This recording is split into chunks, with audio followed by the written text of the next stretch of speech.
Olá, boa tarde a todos e todas.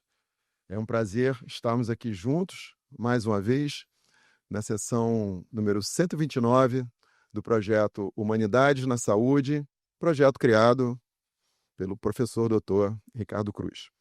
Hoje temos um tema muito especial, muito forte, que fala sobre palavra e literatura, que se chama A Dor que Vira Palavra, a poesia como forma de cura. Queria, inicialmente, saudar a todos que estão aqui nos assistindo, pelo YouTube, pelo Instagram, os que estão presencialmente aqui no auditório. E hoje temos o privilégio também de estarmos sendo assistidos pelo Hospital Estadual Ricardo Cruz, em seu auditório. Então, vamos começar a focar no nosso tema. Como sempre falamos, a humanidade na saúde, ela envolve a busca por tecnicalidade, não tecnicalidades, em busca do melhor atendimento por parte dos profissionais de saúde aos seus pacientes. E é interessante que nós já tivemos a literatura e a palavra como forma de treinamento dos profissionais de saúde, e hoje vamos ter uma outra abordagem, né? Como o próprio nome diz, né? A dor que vira palavra e a poesia como forma de cura. Queria mais uma vez enfatizar, né, todos que estão nos assistindo, agradecer o grupo que está aqui presencial, online pelo YouTube, Instagram, além de na nossa plataforma, e hoje, de maneira especial, o grupo do Hospital Estadual Ricardo Cruz, que nos assiste aqui. Eu vou chamar o primeiro palestrante, a nossa escritora, Rosiana Murray. Ela tem mais de 100 livros publicados, está até com um novo aí, né? A gente vai ter a chance aí, talvez, né, de pedir um spoiler para ela, né, aqui para a gente.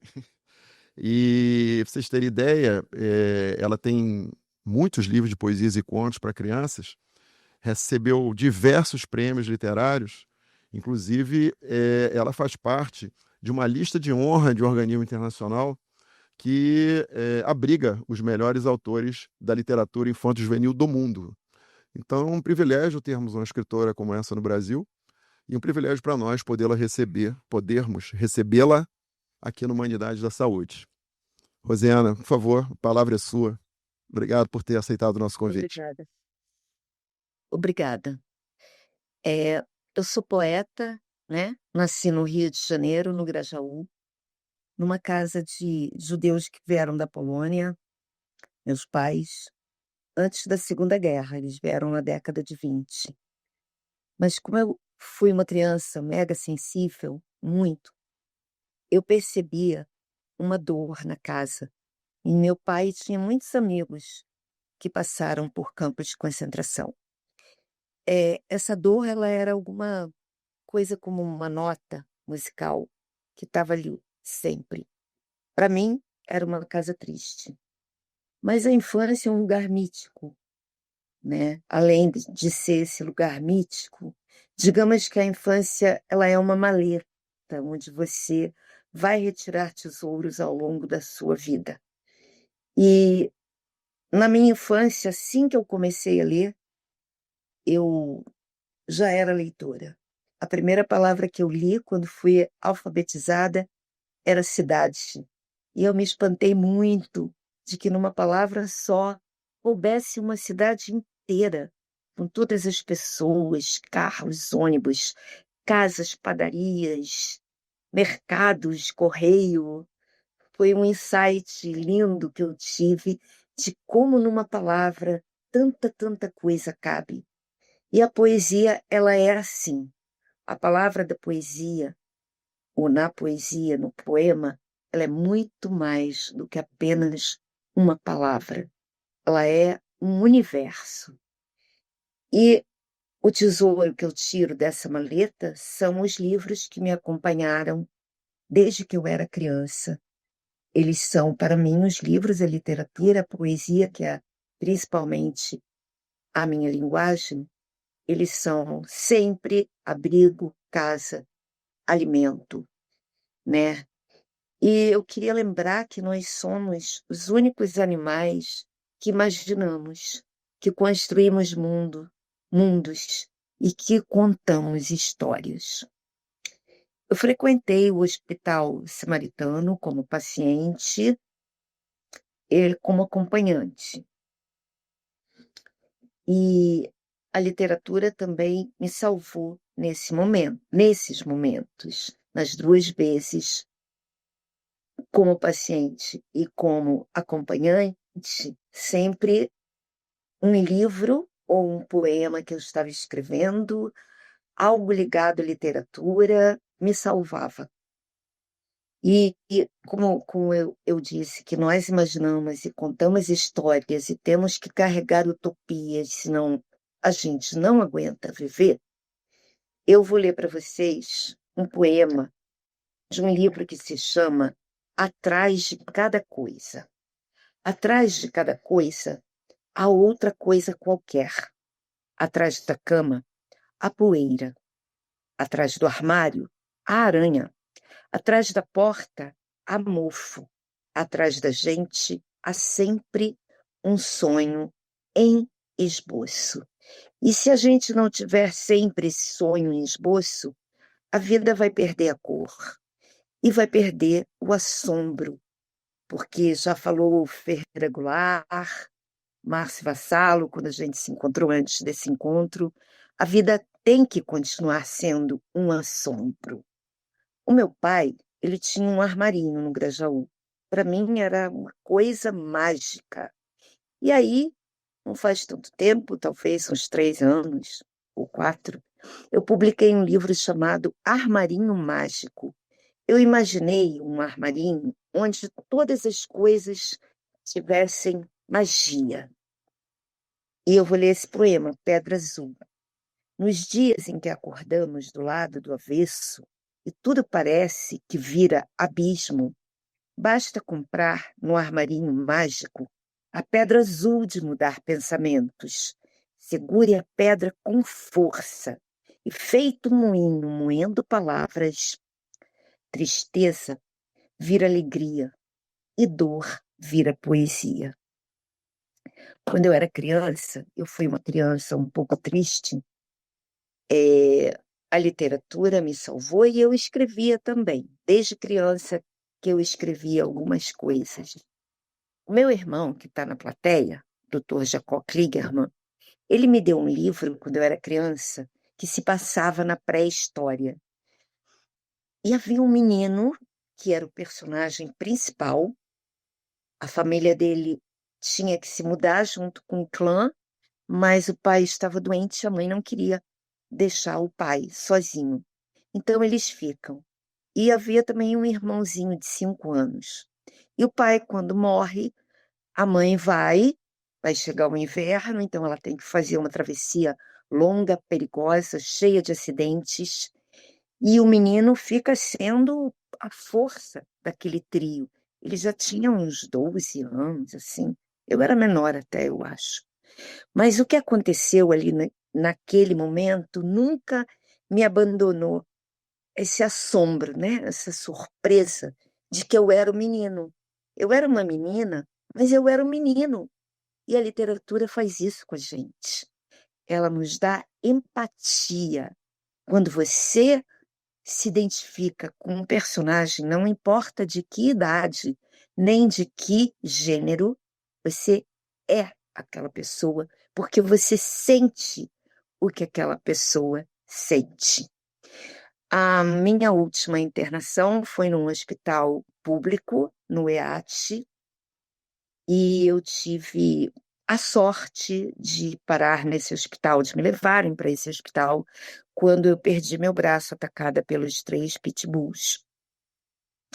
Eles já tinham uma equipe formada, o que é difícil em um hospital particular, eles são especialistas em trauma, e eu recebi tanto, tanto, tanto amor de todo mundo, dos médicos, das enfermeiras, do pessoal da limpeza e do Brasil inteiro, que eu tinha que virar aquele jogo. Ao saber que eu perdi meu braço, eu mergulhei por alguns minutos, talvez, horas, não sei, e pensei, eu perdi um braço, e agora? E aí eu tive uma ideia muito bonita, de escrever um livro para crianças contando a minha experiência. É o Braço Mágico, esse livro para criança mesmo, contando o meu acidente. Eu comecei a escrever o livro na minha cabeça.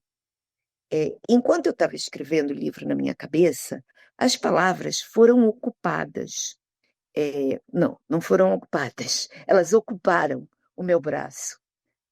O meu braço virou aquelas palavras. Eu fui escrevendo na minha cabeça e quando eu pensava em passar para o papel, né, para digitar no celular, eu ainda não digitava com o braço esquerdo.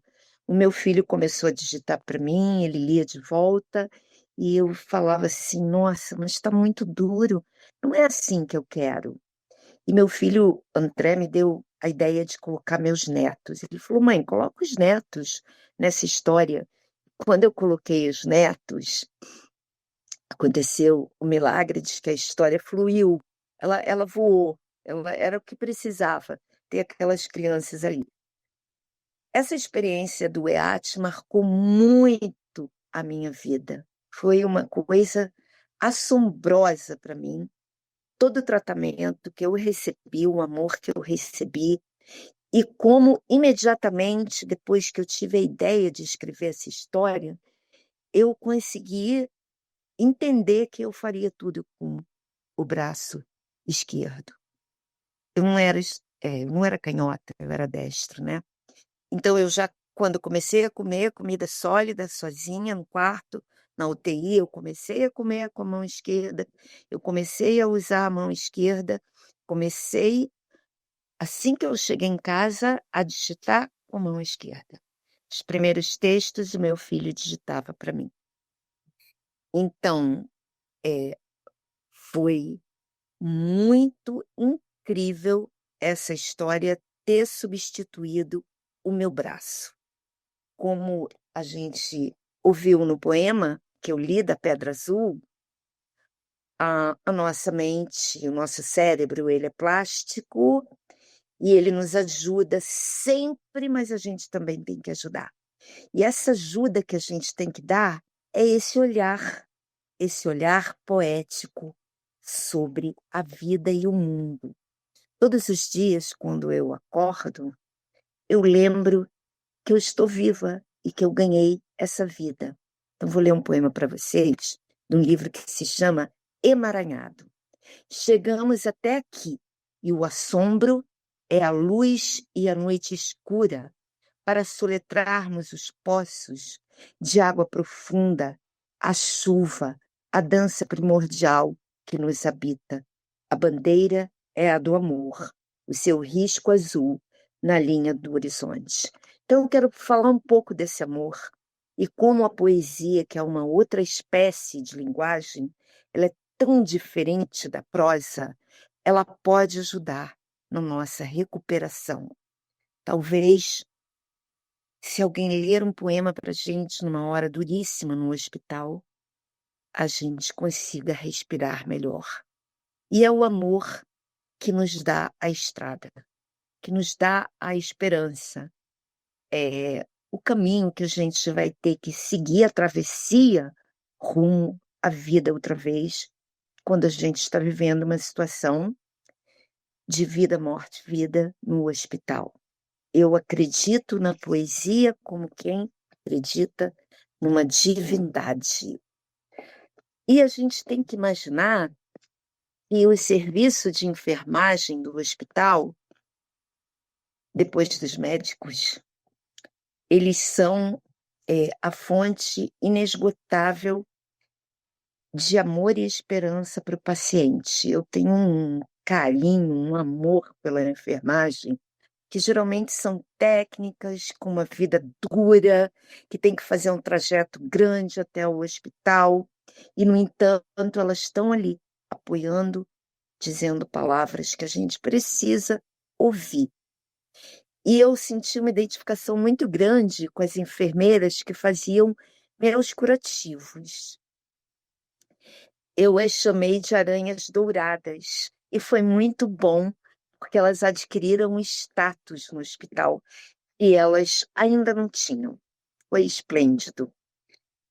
Eu tenho um texto bonito nesse livro, Cinco Sentidos e Outros. Eu vou ler para você. para vocês que fala de empatia. O outro sou eu. Seu coração bate junto com o meu. E seu sangue também irriga as minhas veias. Meus pensamentos se misturam com os seus. E nas suas mãos as linhas escrevem textos que completam os meus. É um pouco do conceito africano do Ubuntu, né? Que eu não existo sem o outro, e a verdade é essa. E não existe momento mais frágil na vida do que quando a gente está no leito de hospital. E essa humanidade tem que nos chegar de muitas maneiras. Vou falar um pouco de mim num poema que chama Autorretrato, num livro que chama Poesia Essencial. Falo pouco. Entre uma palavra e outra, um rio para e descansa suas águas contínuas. Meu coração habita a terceira margem, onde cavalos e pássaros fabricam os sonhos que sonharei.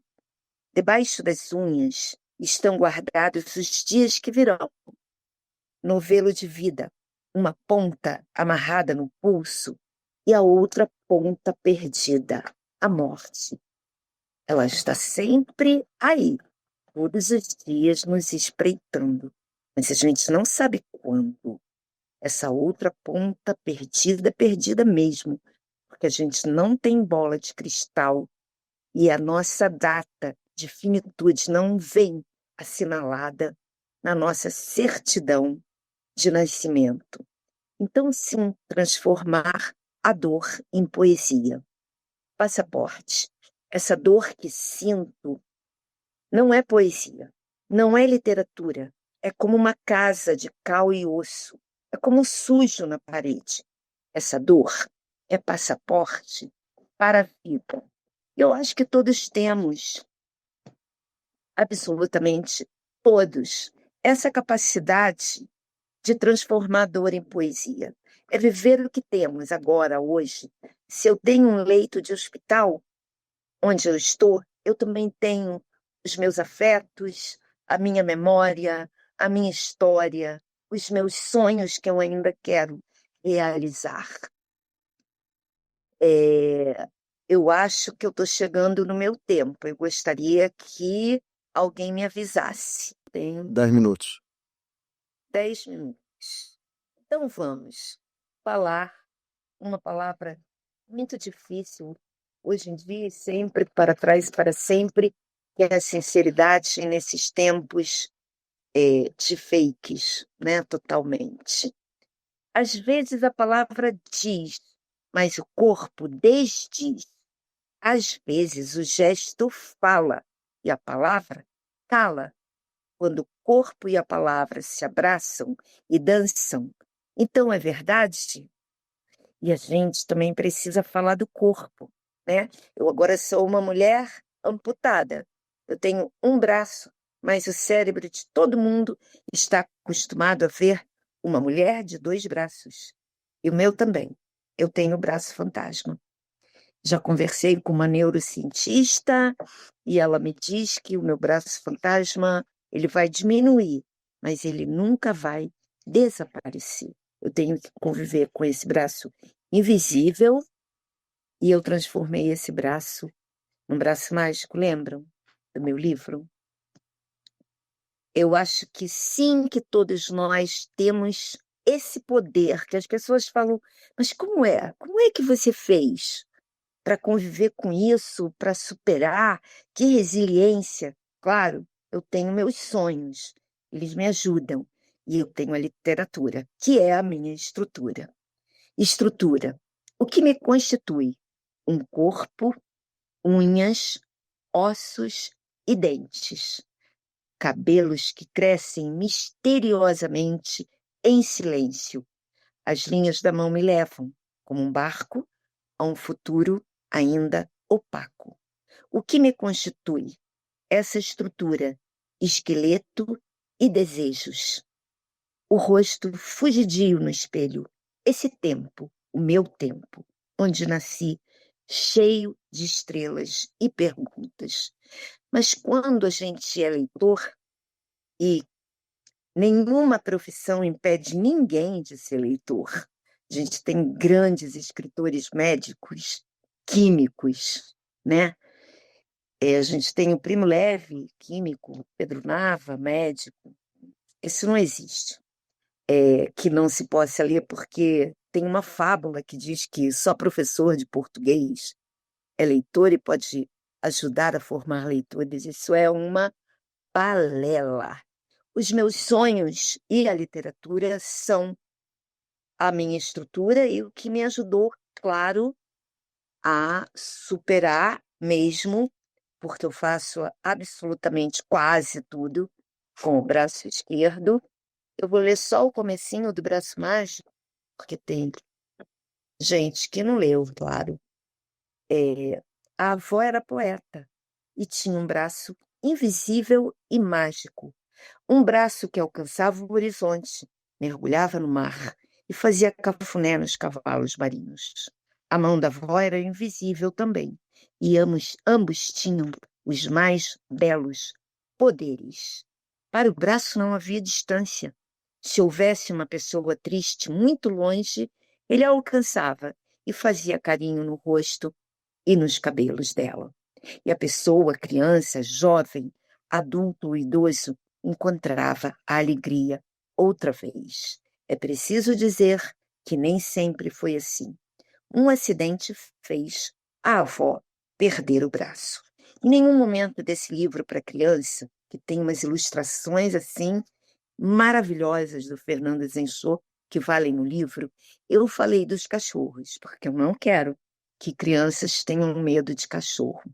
Toda criança é mais feliz com um bichinho para amar e o bichinho ajuda a criança a organizar o seu afeto, a organizar a sua autoestima, é muito importante para a criança. Então, eu não queria que a criança tivesse medo de cachorros. Mas eu coloquei magia e eu coloco magia nos meus poemas, mas também na minha vida pessoal, na minha vida cotidiana, né? Eu faço tudo que eu faço com muito, muito, muito, muito amor e com muita magia. Então, eu quero falar um pouco da minha genealogia e eu quero dizer para vocês que a única coisa que eu sei que eu faço muito bem é escrever.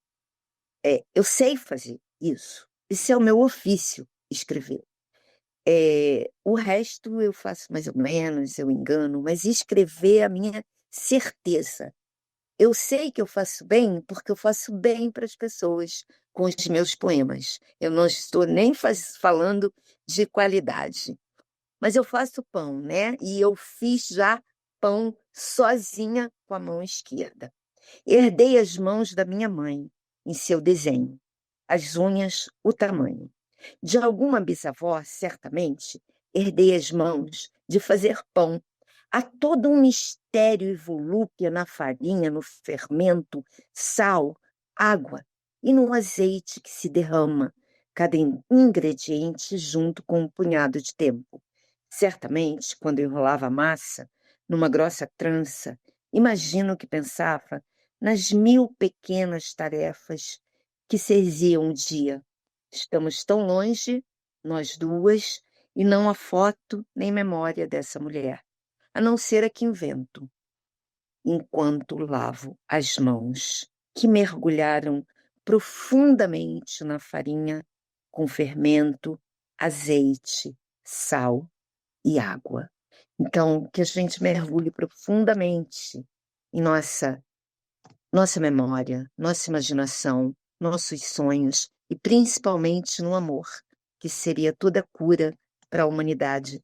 Se a gente pudesse usar a energia do amor para curar a humanidade, não dos seus males físicos, isso é coisa da ciência, mas dos seus males psíquico, da sua crueldade, seria algo assombroso, maravilhoso.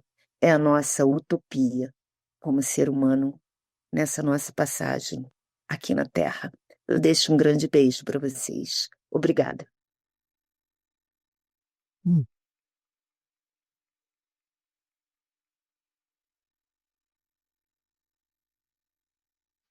Muito obrigado, Rosiana, espetacular.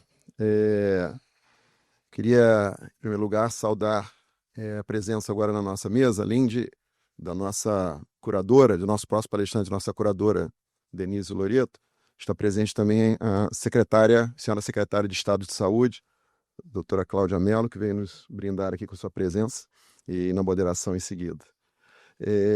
Queria só deixar uma frase da Rosiane aqui para a gente refletir, né? Tristeza vira alegria e dor vira poesia.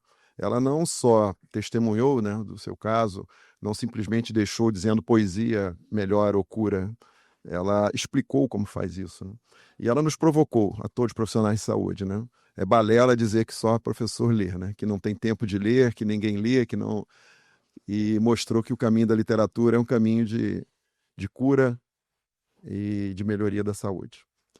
Vamos em seguida chamar nosso palestrante, o jornalista e escritor Márcio Vassalo, que além de ser jornalista e escritor, ele realiza oficinas sobre literatura e formação de leitores em todo o Brasil.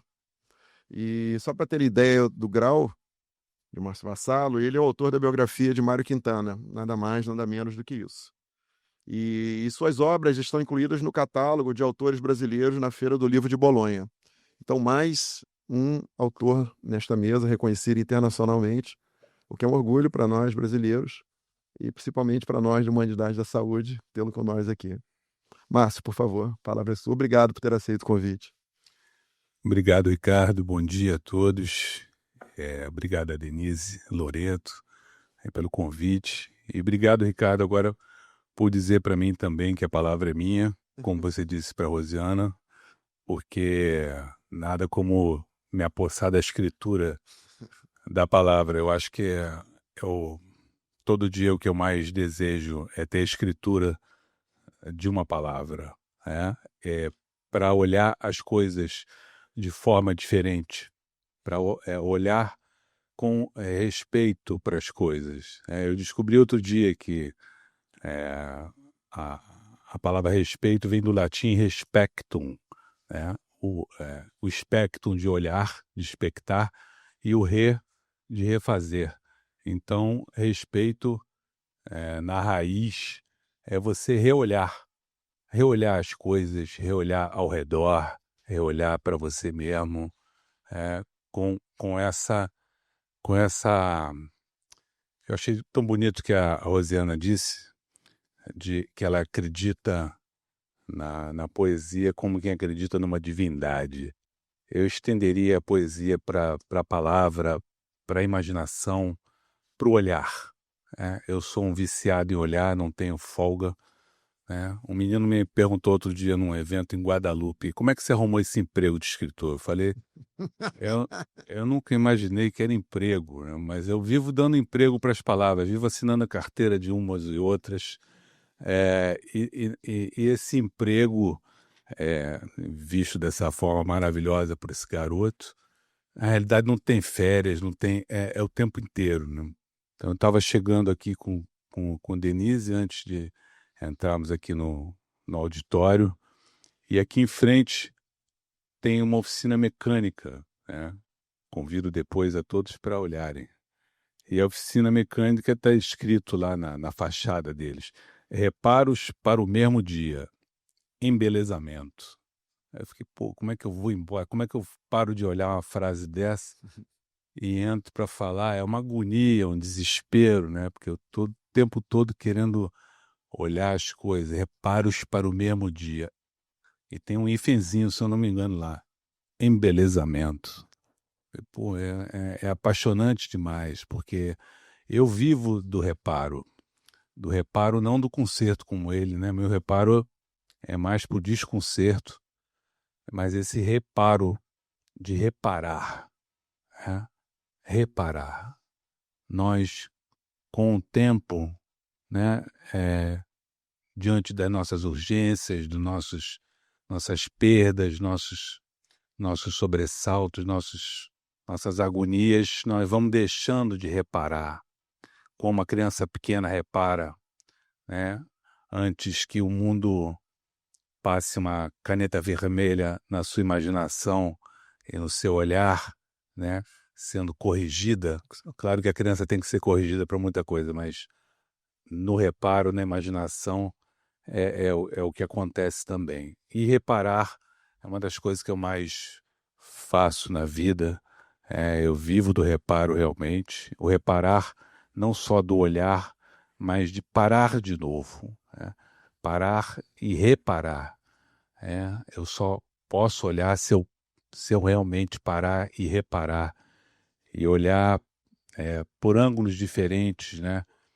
Coisas que eu acreditava que já via, já sabia, já entendia. Então, eu gostei do título desse nosso encontro, né? A palavra, a dor que vira palavra, e fiquei pensando também no caminho. Às vezes eu penso no caminho, né? E a dor que vira palavra, isso é bonito. Foi o que Rosiana fez com tanta beleza, né? É o que autores, poetas, muitas vezes conseguem fazer, a dor que vira palavra.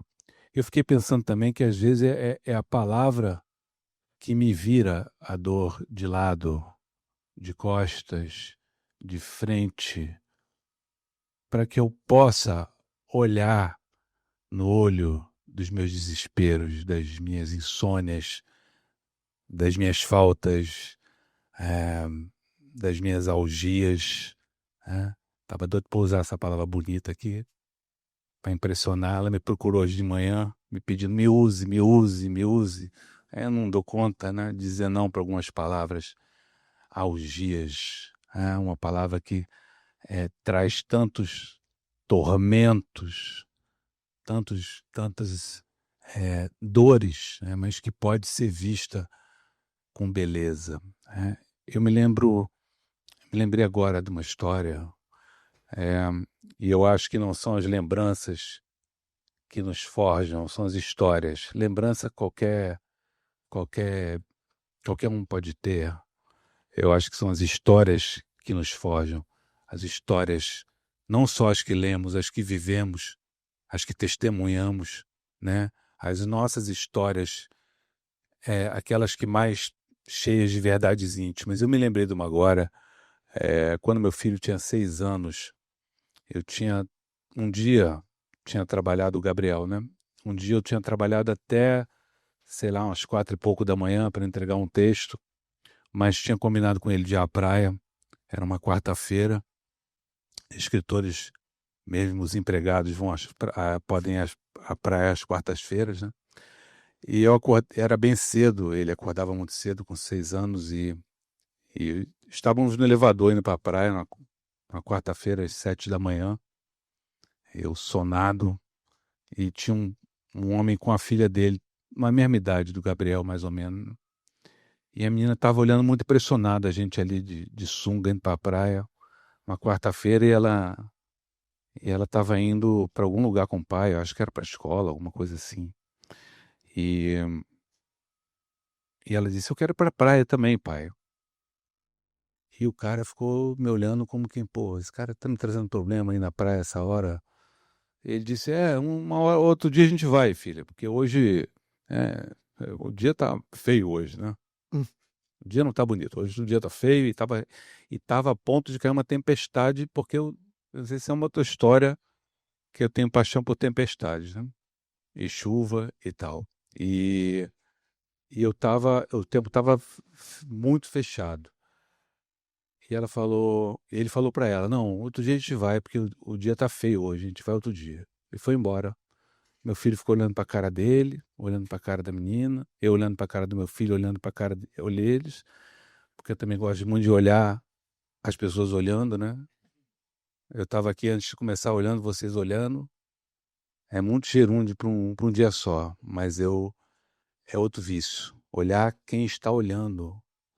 E meu filho me perguntou, quando ele saiu do elevador, ele falou assim, meu filho com 6 anos na época, falou assim, pai, por que as pessoas acham que o dia está feio só porque ele não está do jeito que elas queriam? E isso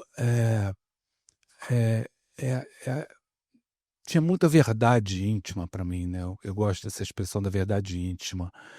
E fiquei pensando nisso que meu filho me falou. E isso serve para dor também, né?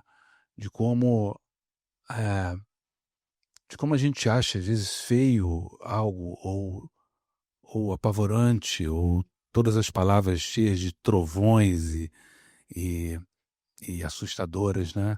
E que a gente pode olhar por outros ângulos se a gente voltar a reparar nas coisas, né? A reparar no que está ao redor. Esse, esse, esse é um convite, uma intimação que eu me faço todo dia, né? Tem aquelas placas de beira de trem, de cidade pequena principalmente, que eu amo, né? Que está escrito lá, pare, olhe, escute. Eu fico olhando aquele negócio, atrasado para o evento, e como é que eu saio dali da frente daquele negócio, né? Porque pare, olhe, escute, é realmente uma intimação aos sentidos, né? E eu não sei viver sem essa intimação, né? Essa intimação que Rosiana fez no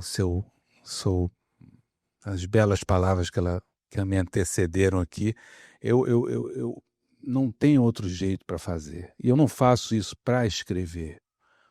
Eu não faço isso não fazia isso para educar melhor meu filho, para ser um pai bom, ou para encantar as pessoas, nada. Eu faço porque eu não dou conta de não fazer, né? Pode ser que seja uma danação de família, né? A Rosiana estava contando a história do braço mágico, bonita história, com a avó, e aí me lembrei da minha avó, a Wanda, cujo apelido era Fofa, não fofa, porque ela não tinha nada de fofa, era fofa, com acento, aquele acento agudo, exibido.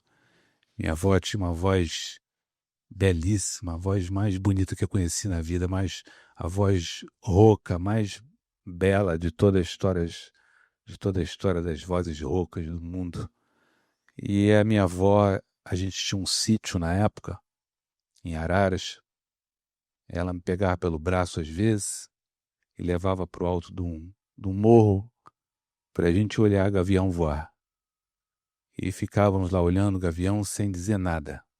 Nada, não dizíamos nada, nenhuma palavra. E nunca ela me explicou por que não falávamos nada e eu nunca quis entender.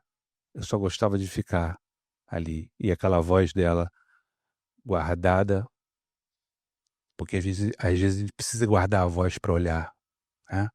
Precisa calar para olhar. Precisa sumir para olhar. E precisa olhar para sumir também, porque eu amo sumir. Acho que eu escrevo para sumir, para desaparecer. Já vi gente, eu escrevo para me encontrar. Deus me livre. Já me encontro o dia inteiro. Quando eu escrevo é para sumir, para extraviar, para desaparecer. E é quando eu desapareço que eu me vejo na minha essência mais nua, mais inconcebível, assim, né? Em todos os sentidos. E voltando para minha avó, né? Porque às vezes eu vou e não volto, com essa mania de sumir, minha avó me levava para ver gavião voar. E a gente ficava olhando os gaviões voarem sem dizer nada, sem dizer uma palavra. E quando eu saía, à noite, ela me contava a história de um gavião. Na verdade, ela chamava de águia. O gavião, à noite, se transformava numa águia, ou dava lugar a uma águia, acredito. E ela me dizia que estava sentado no cangote da águia e voando para tudo quanto é lado. Ela me dizia, era uma águia gigante, que ela ia me conduzindo junto na asa daquela águia, para eu olhar tudo de cima, tudo que eu não conseguia ver, eu conseguia olhar quando ela me botava no cangote daquela águia. Uma vez ela me disse, trocou cangote por nuca. Eu fiquei confuso, comecei a ter uma paixão platônica pela águia, mas ainda bem que isso parou. E minha avó me contava muito essa história. Voa, águia, ela dizia, esse era o sinal para eu voar e desaparecer ali nas palavras da minha avó, naquela voz tão rouca e tão tão hipnótica. E minha avó, a Fofa, tem a Rubenita também, mas precisaríamos de mais 2 dias para falar da Rubenita, que foi a mulher que mais leu em toda a vida. Ninguém leu tanto quanto ela. Mas a Fofa, ela me dizia algo que eu queria dizer para vocês hoje aqui. Ela me dizia, a coisa mais importante de todas, ela me dizia, vira e mexe, ela me dizia, faz lastro. E eu anotava aquilo na minha cabeça, faz lastro, e ela não me explicava por que era aquilo. E eu também não perguntava, porque eu achava que qualquer pergunta minha podia interromper aquela voz. Ela dizia, faz lastro, e eu fui entendendo que lastro, ela dizia, era uma reserva de memória amorosa. Essa reserva de memória amorosa que Rosiana trouxe aqui, que ela tem, essa reserva de memória amorosa que não é feita de lembranças, é feita de histórias, as histórias que nos forjam, as histórias da nossa família, a história dos nossos afetos, as histórias que a gente vive, que a gente testemunha, né? Os nossos reparos, são eles que fazem esse lastro. E uns 20 anos depois, na verdade mais do que 20 anos depois, a minha avó estava internada e estava em coma. E foi um momento em que cada um podia entrar no quarto e vê-la, talvez se despedindo dela. E avisaram a gente que ela não estava escutando, nem ouvindo, nem que ela realmente estava numa outra dimensão, que não poderia escutar, mas que a gente poderia ir ali ou falar alguma coisa, mas sabendo que ela não estava ouvindo nada, nem entendendo nada, porque estava em coma. E eu entrei, eu segurei a mão dela, na minha vez de entrar, né? Havia um séquito para entrar. E quando eu segurei a mão dela, eu disse, hoje é tua vez, vó. E comecei a contar para ela a história do gavião e disse que ela estava montada no cangote de uma águia e que ela está voando, e eu dizia, voa águia, e você está nela, vó. E quando eu comecei a contar essa história, a palavra lágrima é sempre uma palavra injustiçada, ela carrega tantos pesos, ela sempre tem o risco de cair no piegas, mas às vezes quando ela vem de verdade, é irresistível, e uma lágrima desceu do olho dela, e os batimentos dela ficaram alterados. Até a enfermeira estava perto, se preocupou. Eu falei, não se preocupe não. Minha avó sempre teve o coração alterado. Sempre teve alteração para beleza. Sempre.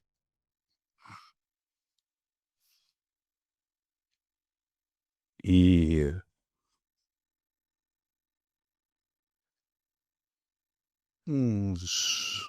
algumas horas depois ela escolheu uma águia para voar, pegou rumo, né? E eu fiquei para sempre com isso tatuado na minha pele, no meu ouvido, do que ela dizia, faz lastro, faz lastro, faz lastro, né? Faz lastro, né?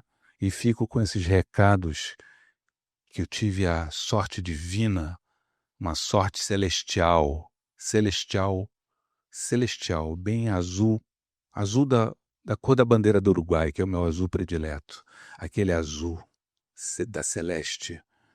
E eu tenho ainda a sorte divina de cruzar com pessoas que me convidaram ao lastro, me convidaram a olhar, né? Minha mãe me ensinou a olhar as coisas com olho de assombro, de susto, de despedida, de primeira vez. Me ensinou a olhar para as coisas e me permitir a perturbação, né? A gente não está permitindo a perturbação às crianças, né? O tablet virou um chocalho pendurado na beira dos carrinhos. Eu vejo em Copacabana, me desespero. Vejo esse holocausto de almas sendo privadas do olhar. E acho, como eu disse, eu tive essa sorte divina de ter pessoas que me trouxeram esse convite, essa intimação ao olhar. Meu pai comandou um navio em Belém, a Solimões. Minha mãe me ensinou a olhar e meu pai me ensinou o gosto pela surpresa, pelo assombro, pelo assombro diante das coisas. Meu pai conseguiu, na época, em 1981, corveta Solimões, que hoje é navio museu em Belém do Pará, cidade que eu morei com a família por 5 anos, quando meu pai foi servir lá.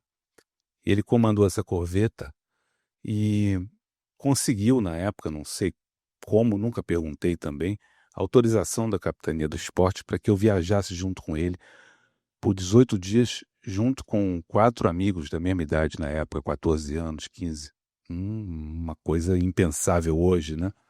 Imaginar alguém permitir isso, mas meu pai também sempre teve gosto pelo impensável.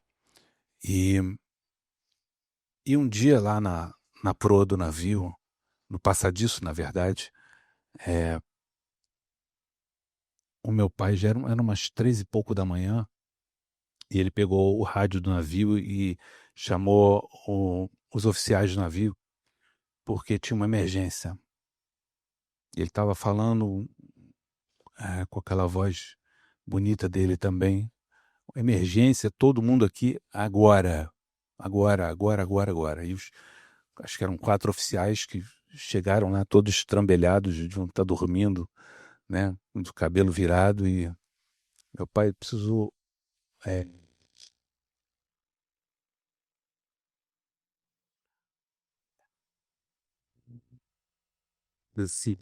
né? Esse programa para é uma emergência, né? Eu achei que se a gente tivesse combinado, não seria tão belo, né? Eu no navio. Pois é, foi uma frequência aqui, né? Pego vocês a plateia. Desesperador. Por isso que eu não uso Uber. No que é o desculpa. Sempre desesperador. A emergência que meu pai chamou a todos e disse a eles: preciso mostrar uma coisa a vocês muito séria que está acontecendo aqui hoje. E os oficiais estavam com um semblante preocupados, assustados. Meu pai, vamos todo mundo ali para a proa. Vamos para a proa do navio. Ele falou: olhem, que lua está fazendo aqui hoje. Era a lua no meio dos estreitos da Amazônia. Era uma lua, nossa, era uma lua muito, muito exibida que estava fazendo lá. É a lua mais exibida que eu vi na vida. E então meu pai também me ensinou que é isso, olhar é uma emergência sem sirenes. É uma emergência silenciosa. A emergência nem sempre vem cheia de sirenes. E descobrir quais são as emergências de cada um, eu acho que é um passo essencial para a gente olhar não só nossas dores por ângulos diferentes, mas para a gente se olhar e se reolhar também. Muito obrigado. Então, vamos. Obrigado.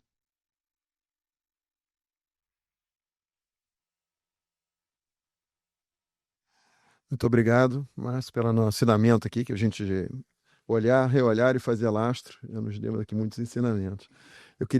Nós estamos passando agora para os debates, as perguntas, podem ser feitas por todas as mídias que estão unindo, mas eu queria dar o privilégio de iniciar o debate pela senhora secretária de Saúde, por favor, doutora Cláudia.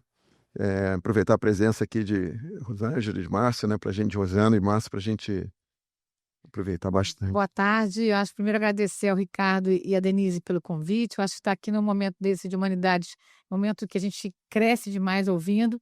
E que complexo, Ricardo, falar depois de Márcio e depois de Rosiana. Bem complexo, a gente ouvir tanta memória afetiva. Sou uma pessoa que também guardo muitas memórias da minha família, então eu viajei muito com o que o Márcio falou.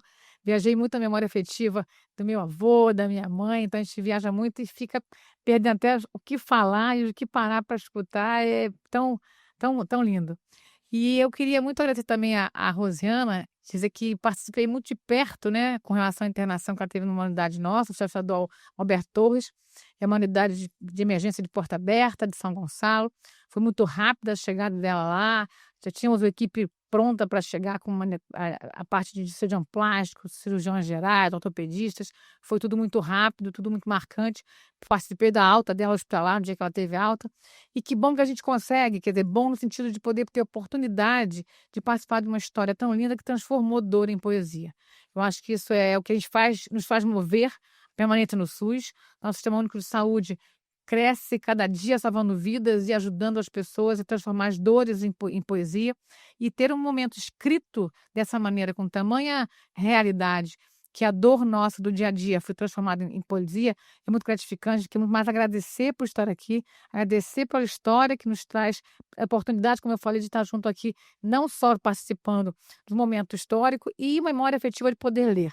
É uma parte que eu queria fazer, essa parte da leitura, a gente, enquanto médico, a gente acaba, essa dia a dia é muito de ter que cumprir as etapas, mas eu, enquanto Cláudia, estou fazendo um curso de cuidado paliativo, a gente tem a obrigação de ler alguns livros dentro daquela temática. Então, acho que se tornou esse curso para mim muito, muito agradável. E ouvir agora um assunto sobre isso, a gente ler o que a gente quer falar, a gente é obrigada a fazer guias de estudo. Então, retornar um pouco à academia, no sentido de aluna, me trouxe aqui essa fala muito importante, de dizer que a gente tem que ler muito e não parar de ler. Então, aqui hoje, eu agradeço por estarmos aqui nesse momento, agradeço, Ricardo, novamente, Denise, por esse espaço na minha agenda, porque foi muito gratificante, maravilhoso poder pensar e refletir.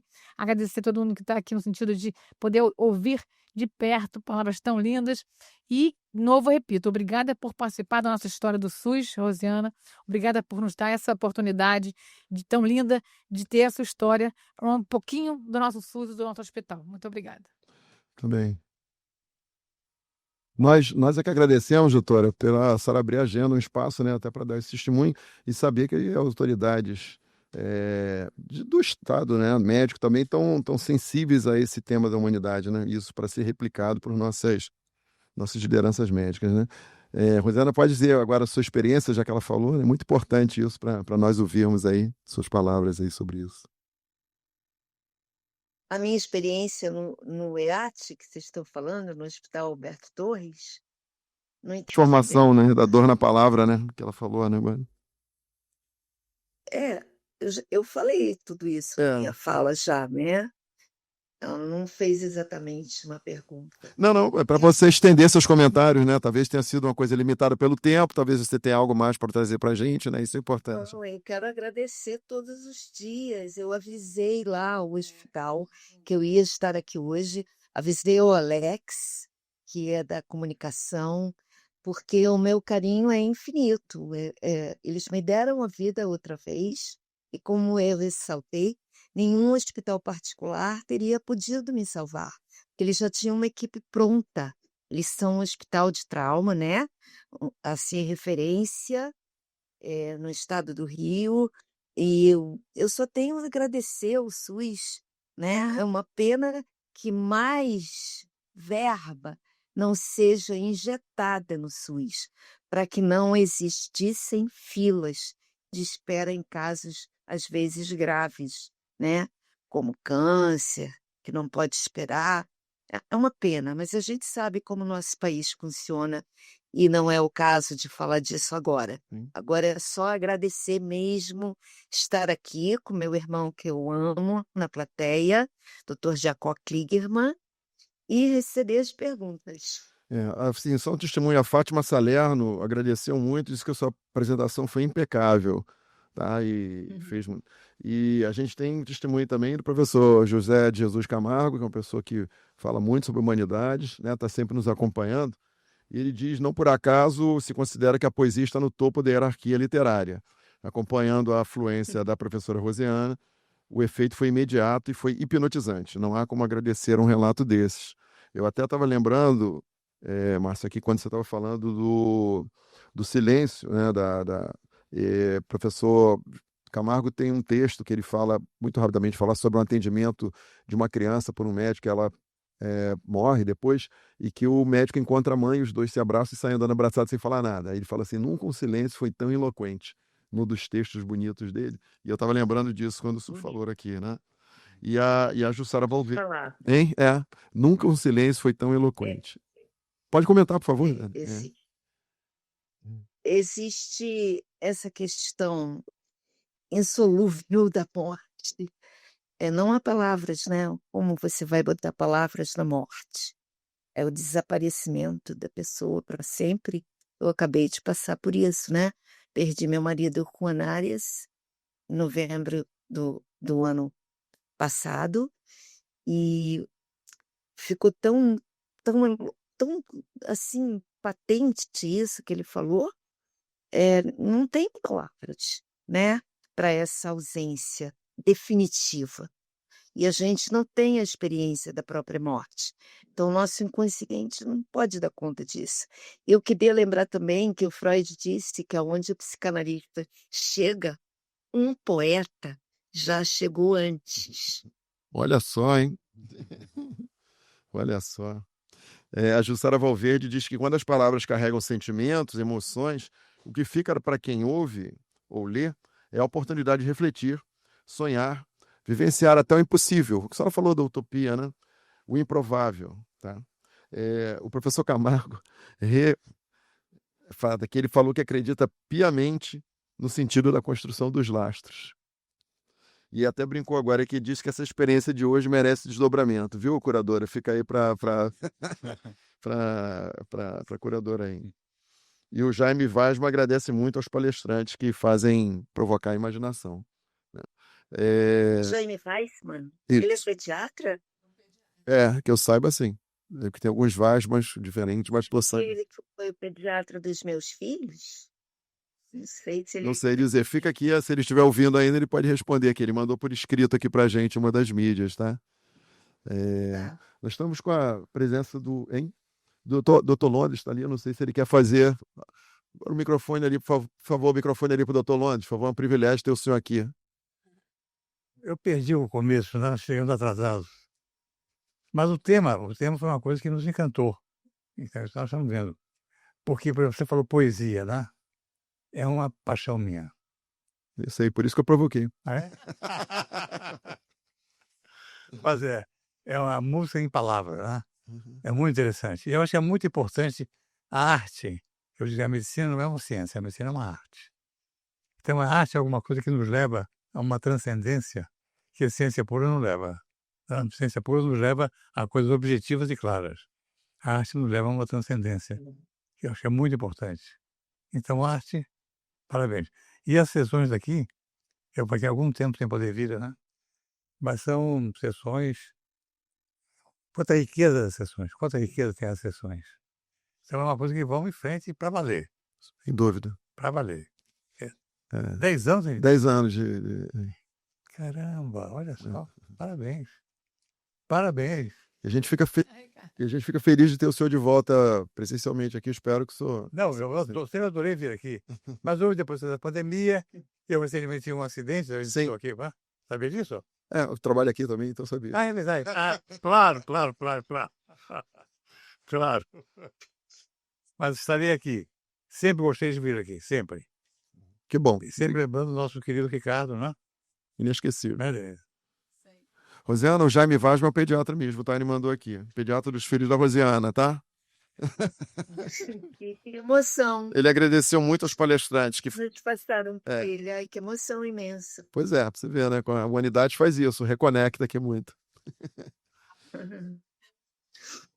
Então... Vamos lá, os outros poetas aqui, a palavra. São palavras, né? Independente de perguntas, os poetas estão para isso aí. Bom, eu estou muito emocionada de estar aqui hoje, porque é a primeira vez depois da pandemia que eu estou aqui presencialmente.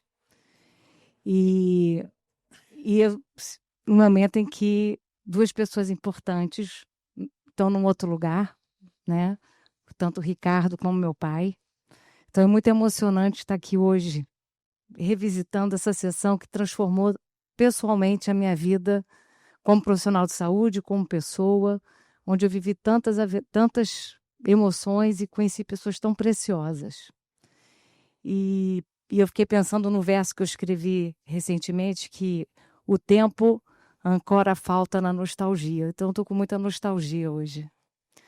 E muito emocionada de ouvir tanto Rosiana com a sua potência de mostrar para a gente o que a arte é capaz de fazer. Como a arte convida a gente a transcender o impossível e torna possível o que era impossível. É muito lindo o que você fez e faz e nos inspira com seu braço mágico, que saiu da sua mente e se expressou de uma forma tão visceral e nos convida a acreditar que tudo é sempre possível. Então, gratidão pelo seu depoimento. E eu tenho pelo Márcio um carinho muito especial. O Márcio foi uma pessoa que me ajudou a lapidar a minha outra persona como escritora. E é uma pessoa que me acompanha há muitos anos e tem o dom, porque o trabalho que ele faz tem uma beleza que é respeitar a excelência de cada escritor. Ele deixa cada um ser o que pode ser na sua forma de se expressar na sua escrita. Então, assim, eu acho que a gente... E ouvindo vocês, eu viajei lá para Santa Casa de Misericórdia porque eu fiquei pensando sobre o olhar, né? Pare, olhe, escute, que o Márcio falou. Eu me lembrei de um atendimento que eu fiz à beira de leito a um rapaz que tinha um problema com alcoolismo e estava internado lá na enfermaria de neurologia, que meu pai era o chefe da enfermaria. E eu estava ao lado dele, ele era trocador de ônibus, e ele disse uma das definições de depressão mais incríveis que eu já ouvi na vida. Ele disse para mim, aí é a poesia na dor: doutora, a solidão não vem de fora, a gente que se esvazia. Eu carreguei essa frase para o resto da minha vida. Então, a gente tem a oportunidade, como profissional de saúde, de viver depoimentos, de escutar depoimentos que nos transformam naquele momento. Então, eu acho que essa sessão, ela convida a gente a não deixar de escutar, de olhar a beleza das palavras que se apresentam nos momentos profundos em que a dor aromatiza muitas vezes aquele espaço. E às vezes a gente escuta coisas que de outra forma a gente não conseguiria ter o privilégio de ouvir. Obrigada. Queria falar uma coisa. Ela voltou de hoje primeira vez, mas já voltou antes na bancada, né? Seu pai esteve presente, né, ainda, já nos deu o privilégio de estar aqui. Por favor. Oi, Rosiana, pode falar. Eu posso falar? Deve? Posso falar alguma coisa? Sim, deve. Ah, então, o Márcio falou tanto do olhar, né? Eu tenho um livro que se chama Receitas de Olhar. Ele é de 96, eu acho, 86, eu acho, muito antigo. Receita de olhar. Nas primeiras horas da manhã, desamarre o olhar. Deixe que se derrame sobre todas as coisas belas. O mundo é sempre novo e a terra dança e acorda em acordes de sol. Faça do seu olhar imensa caravela. Muito bem. Márcio, vamos ter agora uma réplica de poesia, Márcio. Vamos lá. Vamos fazer um desafio de poesia aqui. Cada um fala um, vamos ver. Vamos eu vou ler um trecho do meu livro mais recente, que é Um Gigante Tão Pequeno. Eu acho até que o Eric tem imagens do livro, né? Das ilustrações, ganhou ilustrações belíssimas da Simone Matias, artista de Santos, e teve uma edição primorosa também da editora Abacate. Eu queria ler porque personagens são criaturas possessivas e se eu só fico falando e não trago nenhum deles, eles me atazanam mais tarde. Sempre tem um atazanamento para mais tarde. Então, e esse livro também nasceu de uma dor, de uma falta, de um desejo. Eu dedico esse livro ao Gustavo, meu irmão gigante.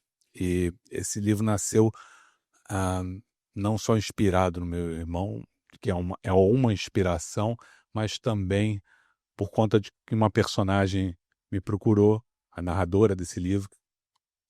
É meu primeiro livro escrito na primeira pessoa do feminino. Eu não queria fazer isso, achei que não ia dar conta, mas ela disse que se eu não fizesse, ela ia ficar me assombrando até que eu fizesse. Então, não dou conta também. Não nasci para dar conta, né?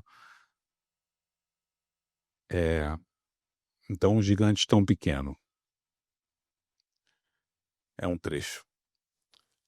Ser irmã do Anselmo é uma história que eu não me canso de contar. Quando eu tinha 8 anos e o Anselmo estava com 20, corri atrás do meu irmão para ele não botar o dedo na tomada, berrava quando ele espalhava dinossauros pelo meu quarto e lembrava que o almoço estava na mesa, enquanto ele sujava patos de borracha para dar banho neles e voava num foguete de papelão pelo céu da nossa casa. A mãe andava atrás do Anselmo na sala, no quarto, na cozinha, no banheiro, por onde quer que ele fosse.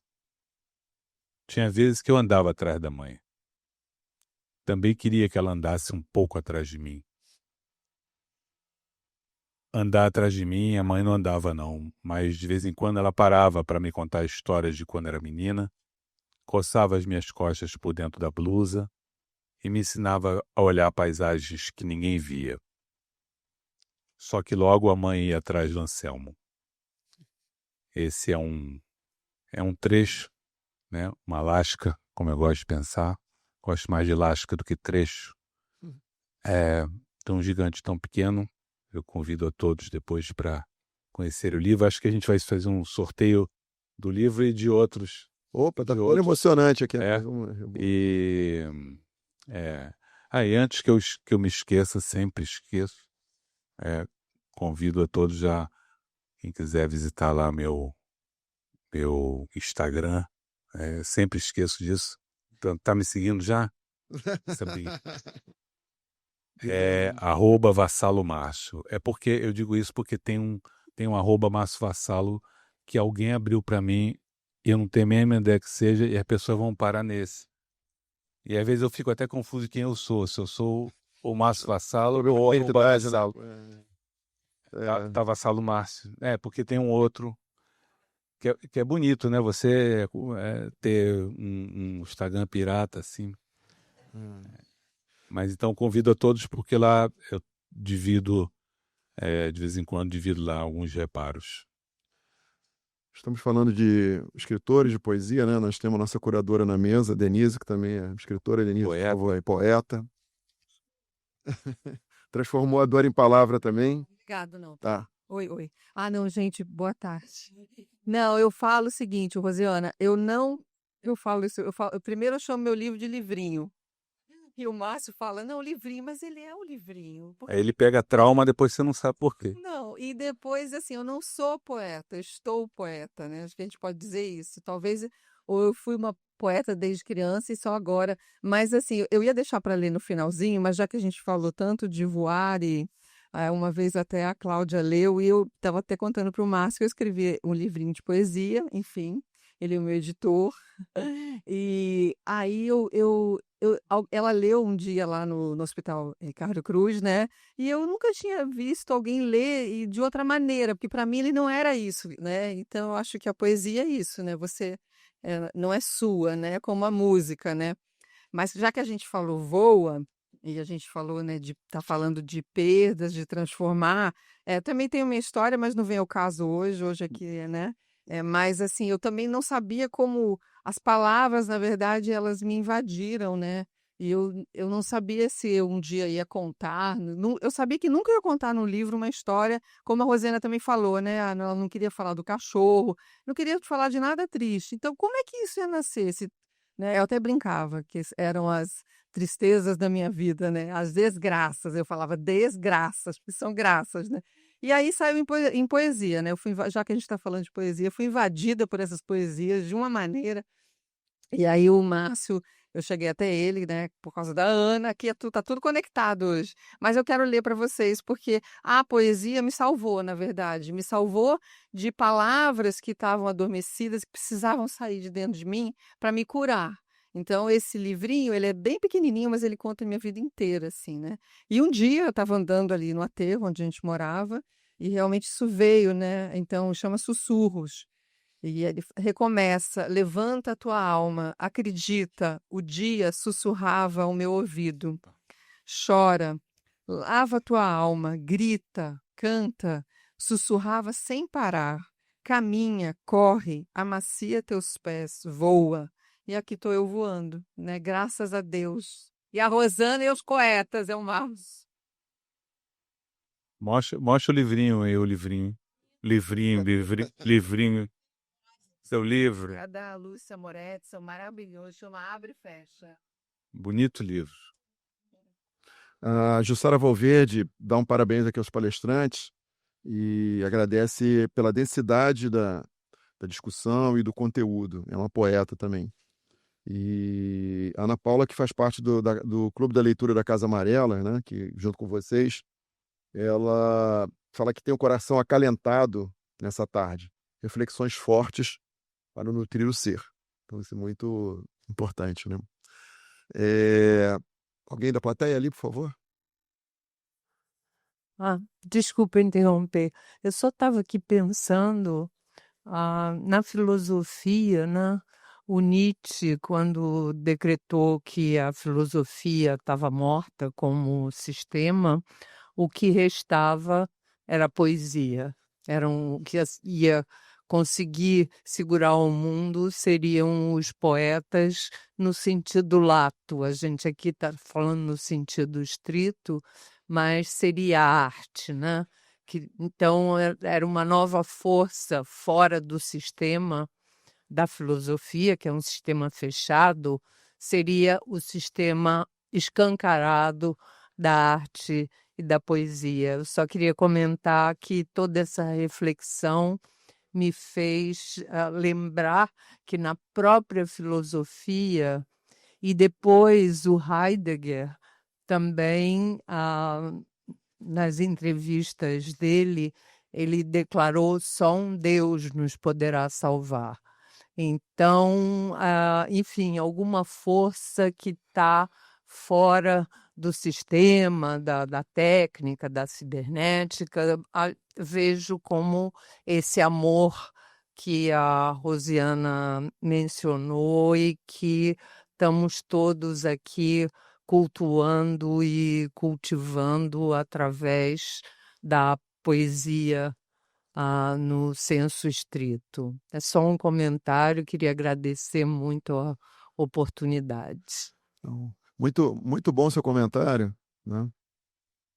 Dr. Landes já tinha dito ali que medicina, cuidar da saúde é uma arte, né? Então, assim, o que pode nos salvar? Você acabou de dizer, nós estamos fazendo sessão humanidades por isso que o Ricardo Cruz bolou isso, né? O que vai poder salvar esse atendimento, essa cura, com tantos profissionais, com tanta falta de treino, com tanta intelectualidade, com tanta inteligência artificial, com tanta telemedicina, quer dizer, talvez não dizendo que não são boas ou não são necessárias, mas com tanto afastamento, como a gente viu da última vez, falta de toque humano, né? Então, acho que ficou muito dessa sessão mostrando isso, né? O que vai nos salvar, como você disse. Essa arte de atender os pacientes é a poesia, a palavra, que pode salvar. Acho que por isso que a gente está fazendo essa sessão aqui. Para trazer isso, fica ensinamento para os profissionais, né, que se distanciam demais, que não sabem. E a gente vem batendo com diversas sessões de literatura, de palavras. Vocês falaram, ela falou aqui de empatia, né? É uma palavra que sempre aparece em todas as sessões, né? Uma busca de entender o que é o outro, como o outro está. Então, hoje foi mais uma vez mostrado que a palavra também pode ser um caminho para melhorar essa empatia. Por favor, sua palavra. Olá, gente, boa tarde. Me chamo Denise, eu sou pedagoga e eu atuo no programa de pós-graduação em ensino de ciências e saúde. Eu conheço esse projeto de vocês há bem pouco tempo, tenho acompanhado pelo YouTube e é um prazer muito grande estar aqui presencialmente. Fiz questão de estar presente, estar de corpo presente, estar em contato, olhar no olho, né? Porque isso é humanidade, é corpo presente, é voz que fala, é coração que sente, são palavras que pulsam. E ouvindo vocês falarem, né? literatura é arte, a medicina é arte, e o quanto que a gente precisa de arte para resistir às adversidades da vida, né? Sem um pouco de arte, a vida finda. E é com muita satisfação que eu estou trazendo aqui, né, os meus meninos. Hoje é o Fábio que está aqui presente. Fábio, ele é muito interessado nas questões da humanidade, das humanidades na saúde, e eu quero que ele traga um pouco da percepção dele, de como é que ele tem vivenciado essa experiência. Ótimo. Olá, gente. Me chamo Fábio. Queria agradecer pela presença de vocês, pelas palavras que vocês trouxeram hoje. Foi muito importante para mim escutar tudo isso. E assim como vocês trouxeram, eu também sou acompanhado pela literatura desde que eu sou criança. Eu lembro da minha mãe lendo para mim, e eu lembro que antes mesmo de ler, eu tinha decorado o que estava escrito nos livros. E aí as pessoas chegavam em casa e eu decorava todas as falas e lia para as pessoas e ficavam, ué, mas ele só tem 3 anos, ele já sabe ler? E a minha mãe, não, ele só decorou as falas. E dessa mesma forma, a literatura veio me acompanhando, a arte veio me acompanhando durante toda a minha vida e toda a minha trajetória. Eu sou estudante de medicina e durante os anos de vestibular, que foram muito pesados, eu senti que a arte me curou. A gente vive uma insegurança muito grande, uma ansiedade muito grande, uma incerteza muito grande. E nesse período eu descobri a arte. Eu descobri que eu tinha um veio artístico muito grande. E durante essa trajetória do vestibular eu fiquei me questionando, será que eu continuo com a medicina ou será que eu penso na arte? E hoje eu consegui sentir Compatível? que tudo é compatível. Entende? Foi um divisor de águas, o unificador de águas. Que a medicina é uma arte, que o cuidar é uma arte, que o olhar para o nosso próximo diz muito sobre nós, e a empatia é muito importante. Então, assim, eu só tenho a agradecer pela palavra de vocês. Fábio, obrigado, hein? Uma curiosidade, você está em que período? Eu estou no 8º período. Ih, rapaz, já passou, porque a gente fica brincando aqui, tem um artigo que fala assim, o que acontece no maldito 3º ano de medicina? Porque todo mundo começa empolgado e de repente desaparece. Como ele está no 4º ano, eu já estou mais tranquilo, que acho que ele ultrapassou o problema. Lá no programa a gente tem uma professora, né, que é a nossa aluna, deixar um beijo para ela, que ela com certeza está assistindo a gente, a professora Marta Rola, e ela sempre diz assim, né, como a medicina ela pode ser deformante, e a gente está nesse movimento de não permitir que a humanidade se deforme, muito pelo contrário, de formar uma geração de médicos realmente preocupados com a dimensão humana e complexa do que é cuidar da pessoa e não cuidar da doença. Por trás de todo paciente tem uma pessoa que precisa ser cuidada, e eu acho que é isso que a gente está fazendo, né, Fábio? E eu fico muito orgulhosa de ter ele aqui, gente. Volte mais, traga mais alunos, que você é sempre bem-vinda, tá? Você falou da Santa Casa, eu lembrei lá da Enfermaria da Medicina da Pessoa, né? Que há muitos anos, né? Que a Abraham Eccleston, Danilo Pelestrello, Abraham Eccleston, né? Que começou. Eu tenho o livro até, eu recomprei o livro para dar para o meu filho, que é médico, e Medicina da Pessoa, Danilo Pelestrello. E isso era um livro que você procura depois, que você vai gostar. Só tem como é que chama? Estante virtual, porque isso é usado. E é Medicina da Pessoa. E ele fala isso, vários casos em que o atendimento você supõe só a tecnicalidade, um cálculo renal, tá ali, né? E não melhora. E porque tem algo a mais por trás disso, você tem que dar algo a mais para ele. Recomendo para profissionais e não profissionais. E com certeza, assim, dando até a devolutiva sobre isso, às vezes eu estava até conversando com a minha professora que, por vezes, nos ambulatórios eu ainda não tinha o conhecimento técnico necessário para cuidar completamente daquela questão de saúde.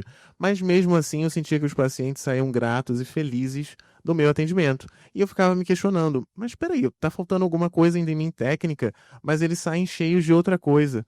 E eu fiquei me questionando, e eu percebi que, na verdade, o que falta é acolhimento, o que falta é o cuidado. E as pessoas procuram a gente buscando cuidado. Elas saem das casas dela com uma dor, com uma algia, e elas procuram ser acolhidas. E quando você traz esse acolhimento, por mais que não seja com a tecnicalidade correta, você acolhe, você abraça, e você consegue o teu objetivo como médico. Diga, Denise. Isso, as últimas considerações, Rosiana. Últimas poesias, últimas palavras, né? Como eu diria aqui, mas.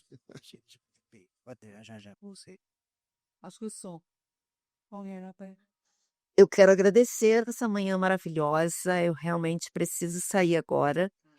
e deixar para vocês um agradecimento, sim, muito grande, imenso. Essas últimas palavras desse futuro médico são importantes, o acolhimento, o cuidado, o toque na hora em que se está hospitalizado é muito importante. Um beijo enorme para todos. Muito, muito obrigada. Obrigado. Márcio, suas últimas palavras. Me dá medo ouvir isso. Não, assim, do ponto de vista simbólico, é claro. É outro medo que eu tenho quando o carro chegou ao seu destino final aqui, procurando pela caveira ali com a foice. Esse Uber traumatizou, hein, cara? Pô, eu me traumatizo todo dia com um monte de coisa. Sou um traumatizado. Eu queria agradecer a Denise por esse convite, a Rosiana pelo prazer, pela honra de dividir esta mesa, né? Você em outra mesa, a gente aqui, mas dividir essa mesa com você. Eu tenho a primeira edição do Receitas de Olhar, todo rabiscado. Acho que é uma declaração de amor para um autor, saber que seu livro está amarrotado e rabiscado. E queria agradecer também ao Ricardo aí por me dar a escritura da palavra, né? A presença da doutora Cláudia aí também. Muito obrigado. Eu já dou algo que você já tem, né? Não tem nem. Estou dando algo que você já tem, você domina a palavra. Mas eu adoro receber o que eu já tenho. Isso, aliás, é uma arte, você se regozijar em receber o que você já tem, né? Então, muito obrigado mais uma vez. E obrigado, eu queria agradecer especialmente também a Ana Luísa Novice, cupido aqui desse encontro, porque se não fosse ela, cupido grande escritora, não conheceria Denise e a gente não estaria aqui. Então, muito obrigado e obrigado, obviamente, a todos vocês que vieram aqui. Doutora, obrigado. Doutora Cláudia Mello, senhora secretária de Saúde, obrigado pela presença. Eu queria só agradecer mais uma vez, Ricardo, dizer que médicos como a gente ouviu aqui agora, acho que estudantes tem que ser, esse exemplo tem que ser muito seguido. A gente tem hoje em dia uma dificuldade muito grande, que as pessoas tenham sensação de que a medicina é uma missão e não um emprego. Medicina não é só um emprego, a gente tem que querer muito. Já vi muitas vezes isso na Secretaria de Saúde. Por que a Cláudia está aqui ainda? Porque eu estou lá há 25 anos e muitos colegas abandonaram. E eu digo, alguém tem que gostar de ter uma missão no SUS. Eu acho que o SUS é isso que a gente viu tudo aqui hoje, é ver uma história linda com o SUS apoiando. E para além da empatia que eu ouvi aqui, aprendi agora no curso de cuidado paliativo, empatia se coloca no lugar do outro, né? É muita compaixão, saber do que o outro precisa. Eu acho que isso que é o dever de cada um de nós, cada um dentro da medicina, cada um do profissional de saúde como um todo, a gente se colocar à disposição do que o outro precisa. Então, eu queria essa mensagem, agradecer mais uma vez, foi um horário que me agradece. Olha, eu estou grata demais, Denise, ter vindo aqui, deu uma total habilidade de a gente poder ouvir e escutar o quanto que a medicina pode estar junto de qualquer arte, que a poesia, acima de tudo, encanta todo mundo no mesmo padrão, se médico, se poeta, ou se qualquer profissão, a poesia encanta e nos traz uma paz muito grande. Muito obrigada. Queria agradecer a presença de todos que estão nas plataformas e aqui presentes, passar a palavra para a nossa curadora, Denise, que vai no céu. Curadora, eu vou precisar Não? estudar esse negócio também. Pô, tão bonito, ó. Olha, palavra.